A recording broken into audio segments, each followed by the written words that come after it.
Culture Média sur Europe 1, 10h, 11h30 tous les jours avec Thomas Hill et votre invité ce matin, Thomas. Oui, je reçois ce matin le journaliste politique à Paris Match, Florian Tardif, qui vient de publier un livre qui fait déjà beaucoup parler sur Brigitte et Emmanuel Macron, un livre intitulé Un couple presque parfait. Vous avez rencontré plus de 70 personnes, dont la première dame en personne, pour écrire ce livre, je le précise, qui n'est ni conciliant ni à charge contre le couple Macron. C'était ma volonté. Je souhaitais coller au plus près de leur vie avant l'Élysée, leur conquête de l'Élysée et leur vie à l'Élysée. Je souhaitais montrer à quel point c'est un couple de pouvoir. Cette vie, ils l'ont rêvée à deux, construite ensemble, et je souhaitais également montrer à quel point le pouvoir consume, c'est-à-dire qu'il élève, mais il use. Donc, et je pense qu'on le découvre. Effectivement. Et alors, dans ce titre, Un couple presque parfait, tout est évidemment dans le presque, parce que les Macron, ils font tout pour donner cette image du couple parfait. En fait, ils ne montrent quasiment jamais aucune faille en public. Pour la petite histoire, il y a 2 ans, il y a une grande conférence de presse qui a été organisée à l'Élysée. Je suis allé à cette conférence de presse, comme bon nombre de journalistes. Je crois qu'on était environ 200 dans la salle. Et la veille, je me suis permis de relire Révolution, le livre d'Emmanuel Macron, le premier livre d'Emmanuel Macron, et le premier chapitre débute par son histoire personnelle. Et j'ai été frappé qu'au bout de 10 ans, on ne connaisse rien d'Emmanuel Macron, rien de Brigitte Macron. C'est-à-dire qu'ils ont construit un récit lissé, gommé, pourquoi pas, c'est le rôle aussi des communicants. Et ce soir-là, je me suis dit, j'ai pas eu l'occasion de poser cette question, d'où l'écriture de ce livre. Je me suis dit, ta question va être simple, elle mérite d'être posée, c'est qui êtes-vous, monsieur le président de la République ? C'est-à-dire, vous êtes depuis 7 ans, 8 ans au pouvoir. Qui êtes-vous ? Les Français ne vous connaissent pas. Est-ce que vous regrettez d'ailleurs qu'ils ne vous connaissent pas ? Puisque quand on voit la haine, moi je parle d'une haine irrationnelle parfois à l'égard du président de la République, et d'autant plus à l'égard de sa femme, qui pour le coup, on peut être en désaccord avec des décisions politiques d'Emmanuel Macron. Brigitte Macron n'a rien à voir, si je puis dire trivialement, avec le schmilblick. Oui, même si on verra qu'elle a quand même une influence politique importante. Même si on voit qu'elle a une influence politique. Mais comme dans chaque couple, j'ai envie de vous dire, c'est pour ça qu'on a intitulé cette histoire « Un couple presque parfait ». Un couple parce que c'est un vrai couple, c'est un couple d'ailleurs puissant, fort, parfait parce que c'est ce qu'on a voulu nous présenter, et presque parce que c'est ce que je vous présente, c'est-à-dire ce qui se passe réellement comme au sein de chaque couple. Où il peut y avoir des failles parfois, et la seule fois où on a pu voir une faille, c'est arrivé, c'est fin mai 2025, la fameuse gifle de Brigitte à Emmanuel Macron dans l'avion présidentiel, au moment où les portes s'ouvrent. Alors l'Élysée a commencé par démentir, puis il parle d'un moment de complicité ou d'une petite dispute, mais au fond, personne n'a jamais su ce qui s'était vraiment passé. Il y a eu plein de versions. Mais alors pour vous, Florian Tardif, il s'agit bien d'une dispute déclenchée par un SMS. C'est ce que vous dites dans le livre. C'est une dispute déclenchée par un message, effectivement. Moi, à l'époque, en mai 2025, en fait, j'ai, entre guillemets, un bout de l'histoire depuis assez longtemps. C'est-à-dire que je suis le couple Macron, je connais une bonne partie de leur entourage, et à cette époque-là, il y a une proche de Brigitte Macron qui s'est inquiétée de ce qui était en train de se passer, donc qui a essayé d'entrer en contact avec la première dame, et la première dame, je le raconte dans le livre, lui explique « il est allé trop loin », en parlant du président de la République. Donc, j'ai gardé ça dans toutes mes notes. Sans en dire plus. Sans en dire plus. Et moi-même, je ne cherchais pas forcément à en savoir plus à l'époque. Ensuite, quand j'ai voulu écrire ce livre, je me suis posé la question, très concrètement, est-ce que tu dois parler de cette histoire, pas de cette histoire ? Si tu commences à en parler, qu'est-ce que tu dis ? Jusqu'où tu vas ? Tu sais très bien qu'il y a plusieurs récits, qu'il y a eu le récit donc le matin même à l'époque, qui a été démenti ensuite, tout simplement parce qu'il y a eu un quiproquo entre le président de la République et ses équipes. Donc, il y a eu cette histoire de chamaillerie qui nous a été vendue jusqu'à l'été. Ensuite, il y a eu une 3e version donnée par l'entourage de la première dame, qui est un peu plus qu'une chamaillerie. En fait, c'est pas vraiment une chamaillerie, c'est que le président de la République, pour détendre ses équipes, il le fait.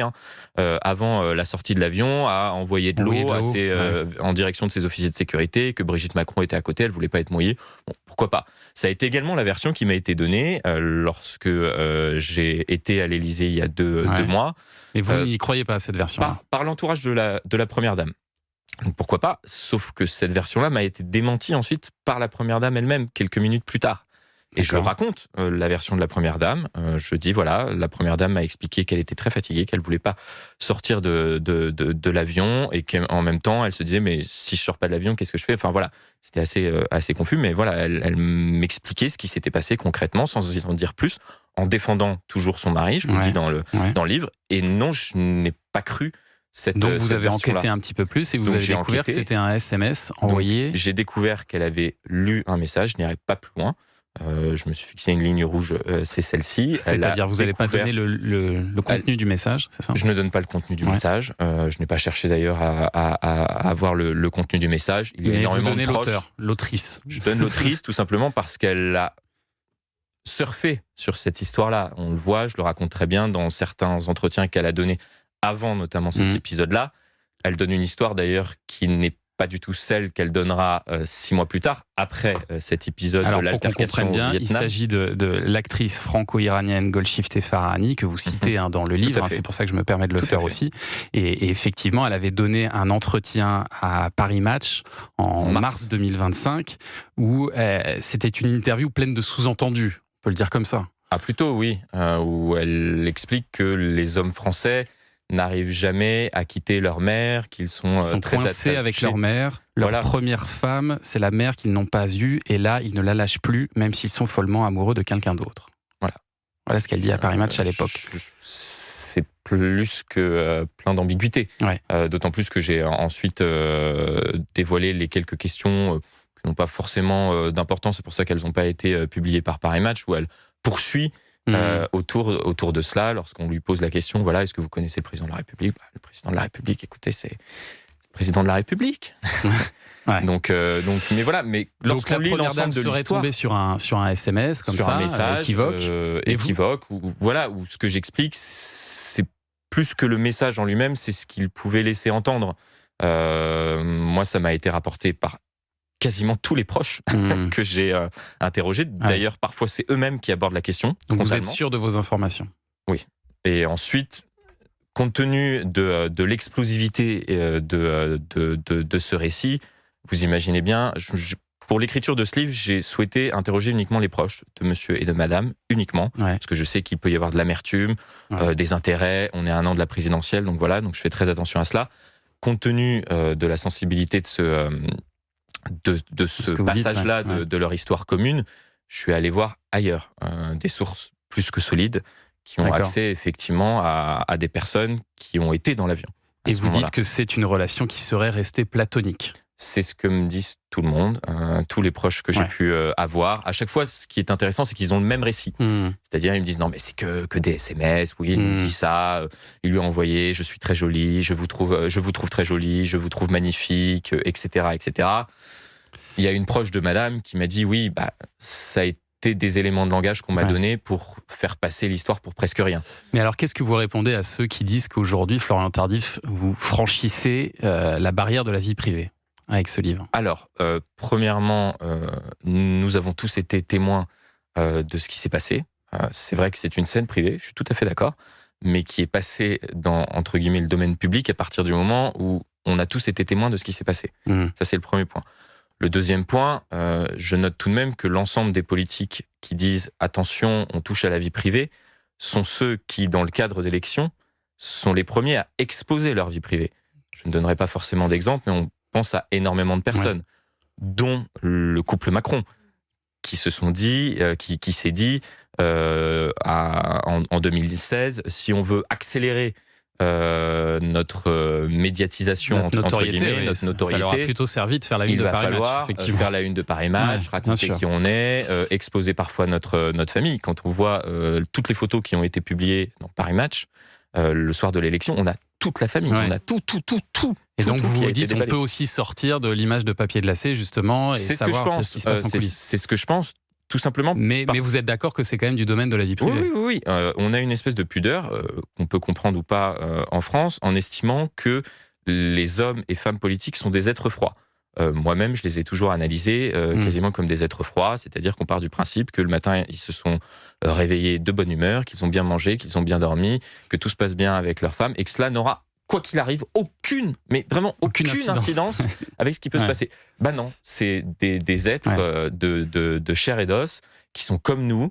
Je crois que c'est Montaigne qui disait que chaque homme porte une forme entière de la condition humaine. Bah, c'est leur cas. Ouais. C'est leur cas. Ils ont des craintes, ils ont des doutes, ils ont des moments de joie, Et ils vous, ont ce des que vous moments dites, de c'est que faiblesse. ça peut influencer effectivement Mais directement ça peut le influencer. Il y a un moment, je donne une scène très concrète suite à la dissolution. Le président de la République décide de dissoudre. Premier tour, deuxième tour. Deuxième tour, il a les résultats, il s'effondre. Il s'effondre. Brigitte Macron est là. Et toutes les personnes qui étaient présentes ce soir-là m'ont toutes raconté. Heureusement qu'elle était là. Heureusement qu'elle était là pour le pour faire le tenir. soutenir. Ouais. Mais c'est un couple comme les autres. Brigitte Macron, d'ailleurs, je le précise, elle aurait catégoriquement démenti le récit quand même qu'il y a dans votre livre, en précisant qu'elle ne regardait jamais d'ailleurs dans le téléphone portable de son mari. C'est ce qu'elle vous a dit aussi, parce que visiblement, elle vous a parlé directement de... Elle m'a parlé directement, mais moi, je ne donne pas l'information comme quoi elle regarde ou elle fouille dans le portable de son mari. Ouais. Je n'écris pas ça. Je ne dis pas ça non plus. Donc pourquoi pas, mais je n'écris pas ça et je dis pas ça. Et comme je le dis dans le livre dès l'avant-propos, j'ai tenu compte, bien évidemment, de tout ce qui m'a été dit et sa version est dans le livre.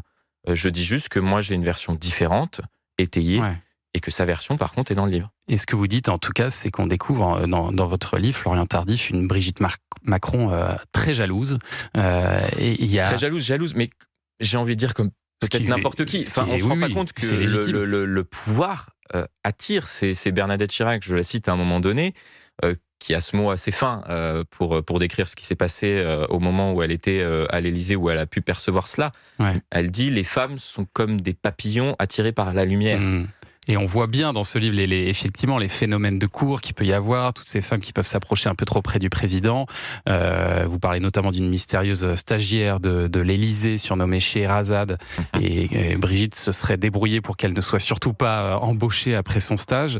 Et alors c'est là l'aspect le plus politique de votre livre, Florian Tardif. On va en parler dans un instant. Vous montrez surtout l'influence de Brigitte Macron sur son mari, sur ses décisions, son ascendant psychique, comme vous l'écrivez dans ce livre, et c'est peut-être la seule finalement qui arrive à lui parler comme elle le fait, et ça c'est particulièrement intéressant. On va en parler dans un instant sur Europe 1. Europe 1, 10h, 11h30. Culture Média. Thomas Hill. Merci beaucoup d'être avec nous pour la suite de Culture Média. Dans un instant, nous recevrons Passy qui fait son grand retour avec un nouvel album. Mais on est toujours avec le journaliste politique de Paris Match, Florian Tardif, pour son livre Enquête, un couple presque parfait. Enquête sur Emmanuel et Brigitte Macron. Et je le disais, il y a un aspect plus politique dans votre livre, c'est qu'on découvre à quel point, alors on le savait déjà un peu, mais c'est très accentué dans ce livre, à quel point Brigitte Macron a une influence sur son mari, une influence assez décisive, parce que vous dites que c'est vraiment la seule capable de lui parler de manière cash.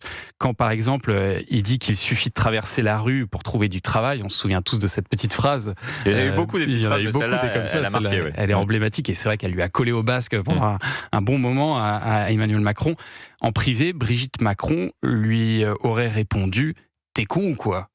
Oui, assez simplement, en fait. Mais comme je le dis, pourquoi le livre s'appelle Un couple presque parfait ? C'est d'abord un couple. Et comme on peut parfois dire à sa femme ou à son mari, bon, merde, tu fais n'importe quoi, t'aurais pas dû dire ça. Et assez souvent, d'ailleurs, les proches que j'ai pu rencontrer, à un moment donné, je décris une scène à la Sauvageon, cet auteur du siècle dernier, qui était adepte des discours comme ça, enfin entre conjoints. Et très souvent, elle dit mais vous faites n'importe quoi, mais vous ne comprenez rien, vous n'auriez pas dû dire ça, vous n'auriez pas dû faire ceci. Mais ça veut dire quoi, qu'elle a un sens politique plus développé que son mari ? Alors plus développé que son mari, je n'en sais rien. C'est pas en tout cas ce que j'essaye de démontrer dans le livre. En revanche, je dis que contrairement à ce qu'on a laissé croire au tout début, tout simplement parce qu'il y avait des rivalités internes, que sa présence à l'Élysée dérangeait un certain nombre de conseillers proches d'Emmanuel Macron, du fait de son influence auprès de ce dernier. Des conseillers qui ne sont plus là. Hein. Des conseillers qui ne sont plus là. Voilà, des conseillers qui ne sont plus là. Visiblement, c'est elle qui a gagné. Quoi. Oui, c'est elle qui a gagné. Moi, je trouve qu'elle a un vrai sens politique et que c'est l'une des rares, parfois, je vais donner un exemple, l'épisode des Gilets jaunes, qu'on connaît tous, à sentir le pays. C'est pour ça que tout à l'heure, je parlais de point d'équilibre. Je pense que c'est son point d'équilibre. C'est-à-dire que elle est celle qui peut parfois lui dire attention, il y a quelque chose qui se passe. Et à cette époque-là, elle rentre d'un long week-end au Touquet et elle lui dit on m'a parlé que du prix de l'essence. On ne m'a parlé que du prix de l'essence. À une époque où on estimait dans l'entourage du président de la République qu'il allait rien se passer, que oui, il y avait des groupes qui se formaient sur les réseaux sociaux, sur Facebook notamment, pour annoncer telle ou telle manifestation sur un rond-point. Ça va être bon enfant, il va y avoir des barbecues, ils vont bloquer 2-3 voitures et puis ça va passer. Non, elle avait senti ça. Et assez régulièrement, ça au Touquet en plus. Voilà, elle sent les choses. Ouais. Je donne une anecdote pour aussi faire comprendre l'influence qu'elle peut avoir. Je pense qu'on se souvient tous de l'épisode de l'année dernière, de l'annonce d'un référendum. Oui. Ouais. Est-ce qu'il a eu lieu, ce référendum ? Non. Non. Tout simplement parce que Brigitte Macron a dissuadé son époux d'organiser ce référendum. Qui devait porter sur quoi ? Parce qu'il avait suggéré l'idée d'un référendum. Il avait suggéré l'idée d'un référendum, mais il devait annoncer la tenue d'un ou deux référendums lors d'une grande émission qui avait été organisée pour cela. C'était les défis de la France. Emmanuel Macron, les défis de la France, organisés sur TF1. Ça avait été même teasé auprès de Thierry Tuillier, qui est la tête de TF1. On avait commencé à distiller des éléments de langage partout dans la presse. Et quelques heures avant, on lui a dit finalement, on va rien annoncer, tout simplement parce qu'elle craignait, peut-être à juste titre, d'ailleurs, et on peut la comprendre, que cette idée-là se transforme en pugilat, compte tenu de ce qui s'était passé avec la réforme des retraites. Ça avait été très violent. Je le raconte. Enfin, faut quand même imaginer que Brigitte Macron, qui ne peut rien dire, quasiment jamais, a vu des images de son époux sur des pics dans certaines manifestations, que ensuite ça a été très violent au moment de la dissolution. Donc, lui faire revivre une nouvelle fois cela, elle a eu peur de ça. Elle a eu peur. Ouais. Et alors, vous expliquez dans ce livre, Florian Tardif, que certains ont bien compris d'ailleurs que les ascensions en Macronie, ça passait par la première dame, par la case Brigitte. C'est le cas de Gabriel Attal, par exemple. Notamment, mais pas que. Pas que. Vous citez aussi Rachida Dati ou Sébastien Lecornu, qui plaisent beaucoup à la première dame, qui la font rire. Mais pour Gabriel Attal, vous pensez que sans Brigitte, il ne serait pas devenu Premier ministre ? Je ne suis pas sûr, non. Je ne suis pas sûr. Tous ont compris qu'il fallait être proche de la Première Dame, qu'être proche de la Première Dame, d'une certaine manière, parler à Brigitte, c'est parler à Emmanuel. Et c'est avoir un allié de poids au sein de la maison Élysée. Il y a une scène où j'ai été témoin, je ne me mets jamais en scène dans le bouquin, mais j'ai souvent été, je ne dis pas j'étais présent, je trouve que c'est inutile, les gens n'ont pas forcément envie de savoir si j'étais là, pas là, etc. Mais souvent je suis présent, donc souvent je suis l'auteur certes, mais avant tout le spectateur de ce qui s'est passé. Et à l'automne 2023, j'effectue un déplacement avec le président de la République, Brigitte est là, en Allemagne, à Hambourg précisément, et à l'époque c'est le chancelier Olaf Scholz qui est à la tête du pays, et il invite le président de la République avec sa femme, avec l'ensemble quasiment du gouvernement, je crois qu'il y a près d'une vingtaine de ministres, à manger un Fritzbrötchen, c'est une espèce de petit sandwich, je crois qu'il y a du hareng dedans, et c'est très très drôle puisque Emmanuel Macron est en train de discuter avec Olaf Scholz et sa femme, et il y a Brigitte qui s'agite, qui va voir beaucoup de monde, etc. Et il y a quasiment une file d'attente qui se constitue au niveau de la première dame. Tous les ministres font quasiment la queue pour discuter, avoir un petit mot, etc. Faites avancer tel dossier. Oui, et c'est quelque chose vraiment qui m'a marqué. Et elle était très proche à ce moment-là de Gabriel Attal. C'est elle qui va le chercher. Elle dit mais non, mais viens, faut absolument que tu viennes avec nous.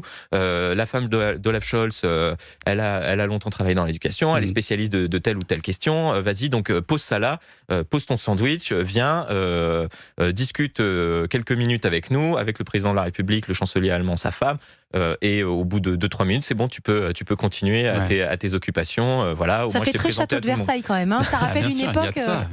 Mais voilà, mais le pouvoir Christophe, enfin le couple Macron. C'est le phénomène de cour. Oui, voilà. C'est le phénomène de cour. Mais alors aujourd'hui, vous dites que Brigitte Macron, elle dirait de son mari, il ne m'écoute plus. C'est-à-dire cette période-là est passée, et c'est pour cela aussi qu'à un moment donné, parce que, comme je le disais tout à l'heure, je me suis posé la question, est-ce que tu parles de cet épisode-là, de l'altercation au Vietnam ou pas, etc. Et à un moment donné, si tu veux raconter toute l'histoire, il faut aussi montrer qu'il y a eu un moment de bascule entre les deux. D'ailleurs, je travaille à Paris Match, on le voit très concrètement sur les photos. Il y a un avant, un après, 2024-2025. Voilà, il y a eu un phénomène où il y a eu un point de bascule. Et aujourd'hui, c'est ce qu'elle dit, il ne m'écoute plus.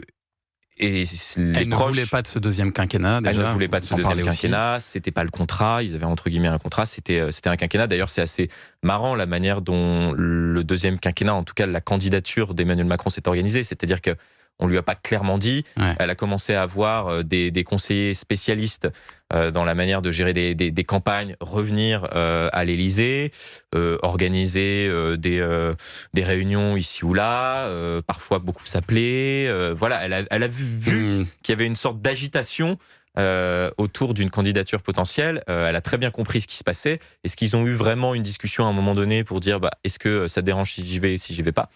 Pour l'instant, on n'a pas été en mesure de me confirmer s'ils avaient eu vraiment cette discussion-là. Ça s'est un peu imposé à elle. Et il n'est pas totalement sûr que ce soit sa dernière année à l'Élysée, parce que dans ce livre aussi, Florian Tardif, vous nous dites que malgré son impopularité, vous le certifiez, Emmanuel Macron pense déjà à 2032.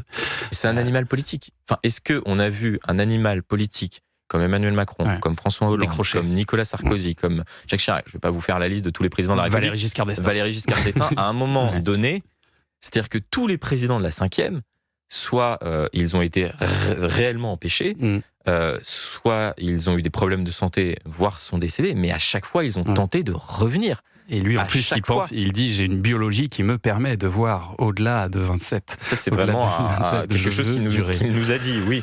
Merci Florian Tardif, un couple presque parfait. Donc c'est disponible aux éditions Albin Michel. Merci beaucoup d'être venu nous en parler ce matin sur Europe 1. Et dans un instant, Culture Média continue avec celui qui a été l'idole de ceux qui étaient adolescents dans les années 90. La 1, la 2, mon prix dans le jeu. C'est le grand retour ce matin de Passy qui sort son premier album depuis 13 ans. Rendez-vous compte. On est très heureux de le voir ce matin sur Europe 1. À tout de suite.